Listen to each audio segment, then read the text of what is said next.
ಯಾಕಂದ್ರೆ ಬಾಗಲಕೋಟೆಯಲ್ಲಿ ಚರಂತಿ ಮಠದ ಒಂದೇನು ಪ್ರಭಾವ BJP ಪ್ರಭಾವ ಸಾಕಷ್ಟು ಅದು. ಮತ್ತು ಈಗ ಹಿಂದವರಲ್ಲಿ ಮಾಜಿ MLA ಹೌದು, ಒಳ್ಳೆ ಇನ್ಸ್ಟಿಟ್ಯೂಟ್ ಕಟ್ಟಿಕೊಂಡು ಮಾಡಿ ಒಳ್ಳೆ ಹೆಸರು ಮಾಡಿದಂಥವ್ರು ಇದ್ದಾರೆ. ಬಾಗಲಕೋಟೆ ಲೋಕಲ್ದಲ್ಲಿ ಹೊರಗೆ ಮೇಟಿ ಅವ್ರದ್ದು ಹವಾ ಜೋರದ. ಏನೂ ಇರಲಿ, ಇವತ್ತು ಬಾಗಲಕೋಟೆಯನ್ನು ಉಳಿಸ್ಕೋಬೇಕಾಗಿದ್ದು ಅತ್ಯಂತ ಅನಿವಾರ್ಯ ಆಗಿದೆ ಸಿದ್ದರಾಮಯ್ಯನವ್ರಿಗೆ. ಯಾಕಂದ್ರೆ ಮೇಟಿಯವರು ಸಿದ್ದರಾಮಯ್ಯ ಖಾಸಂ ಕಾಸ.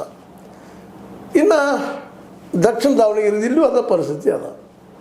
ಇಲ್ಲೇ ನಮ್ಮ ಶಾಮನೂರು ಶಿವಶಂಕರಪ್ಪನವ್ರ ಮಗ ಮಲ್ಲಿಕಾರ್ಜುನ ಅವರು ತಮ್ಮ ಮಗ ಸಮರ್ಥನಿಗೆ ನೀವು ಟಿಕೆಟ್ ಕೊಡಬೇಕು ಅಂತ ಬೆನ್ನತ್ತಿದ್ರೆ, ಇನ್ನೊಂದು ಕಡೆ ಮುಸ್ಲಿಂ ನಾಯಕರು ಇಲ್ಲ ಹಿಂದೆ ಅಂದಿದ್ರು ಅವ್ರು ನಮ್ಗೆ ಕೊಡ್ರಿ, ಮುಸ್ಲಿಂ ಮತಗಳು ಅಲ್ಲಿ ಸಾಕಷ್ಟು ಇದ್ದಾವೆ, ನಮಗೂ ಕೊಡ್ರಿ ನಾವು ಹಾಕ್ತೀವಿ ಅಂತೇಳಿ ನಮ್ಮ ಏನಪ್ಪ ಅಂತಂದ್ರೆ ವಿಶೇಷವಾಗಿ ಈ ನಮ್ಮ ಖಾನ್ ಇದ್ದಾರಲ್ಲ ಅವ್ರ ಮೂಲಕ ಒತ್ತಡ ತರ್ತಾ ಇದ್ದಾರೆ.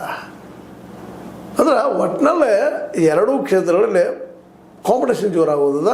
ಅಲ್ಲೂ ಬಿ ಜೆ ಪಿಗೆ ಒಂದು ಹೊಸ ಅನ್ನೋಣದಂಥ ವ್ಯಕ್ತಿ ಅಂತ ನಿಲ್ಲಿಸ್ಬೇಕಂತ ಮಾಡ್ತಾ ಇದ್ದಾರೆ. ಅದರಲ್ಲೂ OBC ತರಬೇಕಂತ ಪ್ರಯತ್ನ ಜೋರು ನಡೆದು. ಈಗಂತೂ ಎರಡು ದಿನಗಳಲ್ಲಿ ಎಲ್ಲರೂ ಕ್ಲಿಯರ್ ಆಗ್ತಾ ಹೋಗ್ತದೆ ಯಾರಾದರೂ. ಆದರೆ ಒಂದು ಮಾತ್ರ ಇಲ್ಲಿ ಪರೀಕ್ಷೆ ಏನಪ್ಪ ಅಂತಂದ್ರೆ ಸಿದ್ದರಾಮಯ್ಯರ ಗ್ಯಾರಂಟಿಗಳ ಪರೀಕ್ಷೆಯಲ್ಲಿ ಆಗುವಂಥದ್ದು.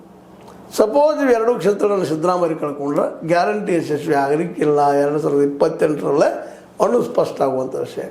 ಹಾಗಂದ್ರೆ ಒಂದು ಸೋಲ್ತದಂತ ಅಲ್ಲ ಇದರ ಅರ್ಥ. ಗ್ಯಾರಂಟಿ ಬಗ್ಗೆ ಇವತ್ತು ವಿಮರ್ಶೆಗಳು ಬರ್ತಾ ಇದ್ದಾವೆ. ಲಾಸ್ ಆಗ್ಯದ, ಸಾಕಷ್ಟು ಲೋನ್ ಆಯ್ತು ನನ್ನ ಮೇಡ, 4 ಲಕ್ಷ ಕೋಟಿ ರೂಪಾಯಿ, ಯಾರು ಇದೆಲ್ಲ ನಮ್ಮ ಖಜಾನೆ ಖಾಲಿ ಆಗಿದೆ, ಏನು ಉಳಿದಿಲ್ಲ ಅಲ್ಲೇ ಅನ್ನುವಂಥ ಮಾತುಗಳು ಇವೆಲ್ಲನೂ ಗಮನಿಸಿದಾಗ ಸಹಜವಾಗಿ ಏನಪ್ಪ ಅಂದರೆ ಎಲ್ಲರೂ ಗಾಬರಿ ಆಗುವಂಥ ವಿಷಯ ಅದ.